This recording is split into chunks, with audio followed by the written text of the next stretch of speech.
మెల్లగా పాట పాడమని కాదురా, చిన్నగా పాట పాడనరా. చిన్న ఇది అంతాక్షరి అనుకుంటున్నావా? నువ్వేమన్నా అంతాక్షరి కాదే ఇది. ఇక్కడ 2 హీరోలు సాంగ్స్ ఉన్నాయి, 2 సాంగ్స్ ఉన్నాయి. చూసుకో ఒకసారి, బాగా విను, అర్థం చేసుకో. 2 హీరోల్లో ఓల్డ్ ఈజ్ గోల్డ్ ఒక హీరో, ఈ మధ్యలో ఫేమస్ అవుతున్న టాప్ హీరో ఒకరు. వాళ్ళు ఎవరో చెప్పండి, వాళ్ళ సాంగ్స్ ఏంటో చెప్పండి, పూర్తిగా వినండి. పూర్తిగా విన్న తర్వాత కామెంట్ చేయండి. ఏ సాంగ్ ఏ హీరో, సాంగ్కి ఎవరు హీరో, ఏ సాంగ్కి ఏ హీరో చెప్పండి, ఓకేనా?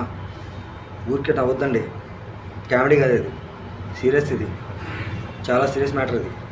ఎందుకంటే అంతాక్షరిలా కాదు ఇది, అంతాక్షరి అయితే కాదు. అంతాక్షరిలో అందరూ దగ్గర మాడతారు, ఇక్కడ వాళ్ళు దూరం ఉన్నారు, ఇక్కడ వీళ్ళు దూరం ఉన్నారు. అంటే అర్థమైంది, best students back best students. అర్థమైంది ఇప్పటికైనా? సో మీరు ఏం చేస్తారంటే గుర్తుపెట్టుకోండి, కరెక్ట్గా ఆలోచించి కామెంట్ చేయండి ఏ హీరో ఏ సాంగ్ అనేది.